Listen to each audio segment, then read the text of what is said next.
Mesdames et messieurs, je vous espère à forme. Merci de votre fidélité à cette chaîne de télévision.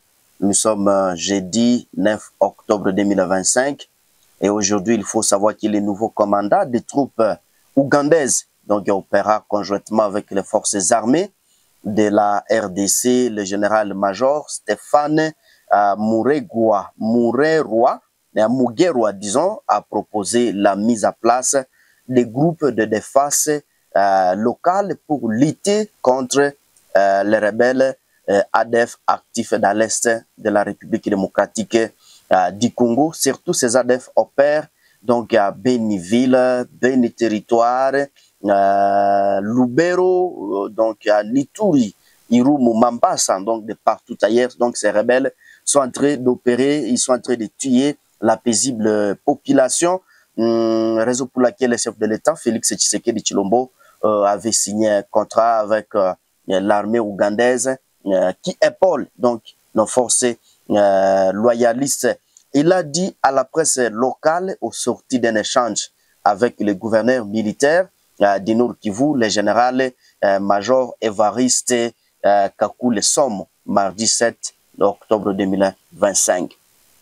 Donc, après, auprès de l'autorité provinciale du Nord Kivu, ce chef militaire ougandais a indiqué que ces groupes auront pour mission de servir dans les entités et agglomérations déjà libérées des mains des ADF et de parer à toute éventualité à cas de poursuite de ces rebelles à profondeur par les désarmés. Chers téléspectateurs, il a dit ceci, je cite, « J'ai demandé au gouverneur de former à sa hiérarchie afin de créer des locales d'IFES pour faire face aux manœuvres des terroristes ADF qui contournent donc une opposition et à s'apprennent ensuite à la population après les frappes, a-t-il déclaré. Il a néanmoins souligné que les forces armées de la République démocratique du Congo et celles de l'Ouganda, UPDF, travaillent pour l'éradication des rebelles terroristes ADF, auteur de plusieurs attaques contre les civils dans la région de Béni et Lubero, donc dans la province du Nord Kivu, et si Mambasa et Irumu dans la province de l'Ituri. Donc, ces rebelles ADF ont déjà tué des milliers de civils dans le territoire de Béni, Mambasa, Irumu, même le territoire de Lubero. Alors, chers téléspectateurs, nous changeons un peu de chapitre. 5 orpailleurs tués dans une attaque toujours de ces mêmes rebelles ADF à Lubero. Il faut savoir que le village de Rizeri, dans le groupement Babika, à secteur de Bapere, là, c'est dans le territoire de Lubero, dans la province du Nord Kivu, qui a été attaqué par ces mêmes rebelles ADF mardi 7 octobre 2025. Selon la société civile locale qui s'est confiée à Acte 30, possédé lors de cette incursion, ces présumés ADF ont tué 5 orpailleurs au carré aurifère, appelé robinet, et ont également emporté plusieurs biens de la population locale. Alors, le président de la société civile lui a dit ceci, lui c'est Kakule Kaheri Samuel, il a salué cependant l'intervention des forces armées de la République démocratique du Congo qui a permis en tout cas de limiter les dégâts lors de l'attaque de ces rebelles ADF. Cet acteur des forces vives exhorte en tout cas cependant les éléments des forces armées de la RDC à poursuivre sans relâche les attaques de ces rebelles jusque dans leur dernier retranchement. Donc, afin de permettre à la population de respirer l'air de la paix.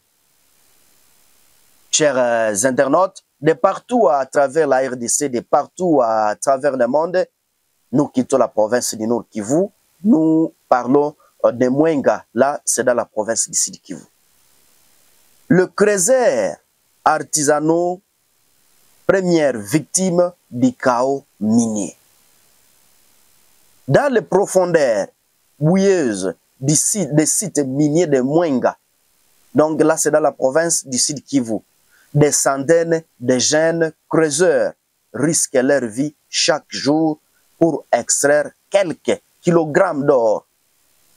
Sans équipement adéquat, ni souvent creusés à main. Plusieurs d'entre eux, il faut savoir qu'ils ont déjà perdu la vie dans les effondrements ou des glissements de terre, transformant donc leur quête de survie à une loterie mortelle. Alors, à ce sujet d'actualité, la société civile de Mwenga dénonce cette hécatombe silencieuse. Il a dit ceci, je cite: « Nous assistons impuissants à des morts évitables », indique Harry Mukamba Milenge. Lui, c'est le coordonnateur intérimaire du cadre de concertation. Selon lui, les désordres dans le site minier n'est pas seulement une question de gestion, mais une tragédie humaine qui appelle donc à une réponse urgente des autorités. Il faut savoir que des familles de victimes, souvent pauvres et sans recours, n'aboutissent ni justice ni assistance. Certaines mères vivent aujourd'hui avec les souvenirs douloureux de leurs fils disparus dans les mines. D'autres creuseurs blessés ou mutilés continuent en tout cas à travailler faute d'alternatives économiques. À Mwenga, donc Mwenga est devenu un territoire où l'or brille, mais où la vie humaine ne vaut en tout cas plus rien. Je dis bien plus rien. Pour redonner espoir à ces travailleurs oubliés, plusieurs organisations locales proposent la mise en place des coopératives minières formelles, donc qui est capable d'imposer les normes de sécurité et d'assurer également une meilleure redistribution des revenus. Chers téléspectateurs, mais attaquer l'anarchie régnera. Les creuseurs continueront d'être les premières victimes du chaos minier. Donc, au regard de la montée vertigineuse du roi dollar, poussé, aujourd'hui, chose faite. Là, nous quittons donc Mwenga, nous parlons du dollar qui fait débat donc, dans l'opinion de la société. Le franc congolais prend sa revanche. Pour y parvenir, le président de la République démocratique du Congo, Félix Tshisekedi Tshilombo, a misé sur un homme pétri d'une riche expérience. Aussitôt, débarqué à la tête de la Banque centrale du Congo, André Wameso, car c'est lui qu'il s'agit, activer tous les leviers. La BCC prend une série de mesures correctives, disons. Alors, je vous propose de suivre... C'est aujourd'hui chose faite.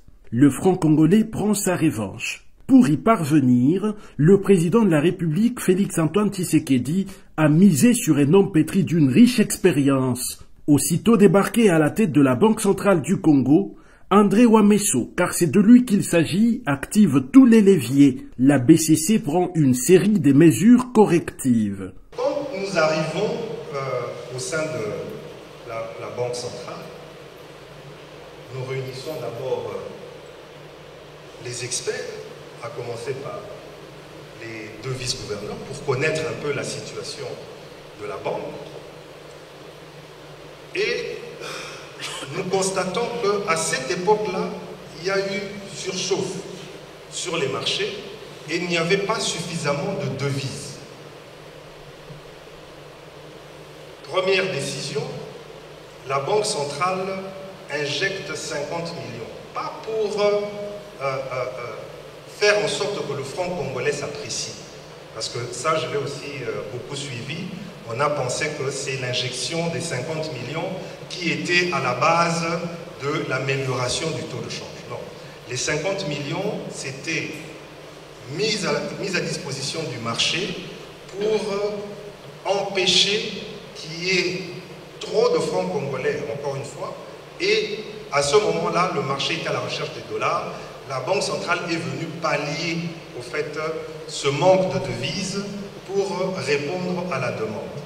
Mais quelle était la vraie mesure? La vraie mesure, c'était de constater justement qu'il n'y avait plus respect de ce coefficient de réserve obligatoire.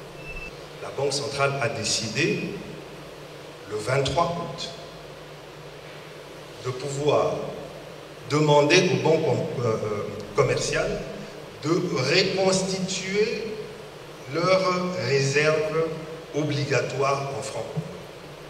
La conséquence, c'était de pouvoir ponctionner les francs congolais du marché. Mais nous ne l'avons pas fait à n'importe quel moment. Nous avons choisi notre moment. Nous avons choisi le moment où les entreprises sont obligées de payer une partie de leurs impôts, donc ce qu'on appelle échéance fiscale. Et il y a une décision du gouvernement qui demande à ces entreprises de payer leurs impôts dans la monnaie locale. Donc vous voyez très bien que la Banque centrale a joué sur deux leviers pour déterminer le nouveau prix, c'est-à-dire le nouveau taux de change. Nous avons joué sur la demande, avec le coefficient, l'ajustement du coefficient de réserve obligatoire, et nous avons ponctionné, donc nous avons réduit cette demande à un moment opportun où l'offre de devises était importante, avec l'échéance fiscale. Ces deux effets combinés ont fait en sorte que les francs congolais sont devenus rares. Et ce qui est rare est cher. Résultat, le dollar américain qui caracolait autour de 2900 francs congolais a chuté à 2548 francs congolais à l'interbancaire et à 2659 francs au parallèle. Le comité de politique monétaire anticipe qu'une poursuite de la décélération du rythme de formation des prix devrait se poursuivre au cours des 12 prochains mois où l'inflation tournerait autour de son objectif de moyen terme 7,0, soit 6,8%, une stabilisation du taux de change à des niveaux plus bas et une croissance économique robuste en 2026. Compte tenu de ces perspectives favorables, le comité de politique monétaire a décidé d'assouplir sa politique monétaire. Baisser le taux directeur de 750 points de base, soit 7,5%, ramenant celui-ci de 25% précédemment à 17,5%, afin de soutenir la dynamique de désinflation observée ces derniers mois et d'encourager le financement de notre économie. Parallèlement, le taux sur les facilités de prêt marginales passe de 30% à 21,5%. Les coefficients de la réserve obligatoire demeurent inchangés. Pour la réserve obligatoire constituée en monnaie locale, c'est 12% pour les dépôts à vue et 0% pour les dépôts à terme en monnaie nationale. 13% pour les devises étrangères pour les dépôts à vue et 12% pour les devises étrangères pour les dépôts à terme. Le comité a également souligné la nécessité de maintenir un suivi rapproché de l'évolution de l'environnement économique et financier et de procéder, le cas échéant, à des ajustements appropriés des instruments de politique monétaire afin de préserver la stabilité macroéconomique. Le CPEM réaffirme son engagement dans le suivi rapproché de l'évolution de l'environnement économique et se tient prêt à réagir en cas de retournement de la situation. À cet effet, la Banque centrale annonce la mise en œuvre à partir de ce 15 octobre du deuxième palier d'actualisation du taux d'échange appliqué sur la réserve obligatoire en vue de ponctionner la liquidité supplémentaire. Chers téléspectateurs, nous vous disons merci de nous avoir choisis pour vous informer. Merci de votre fidélité.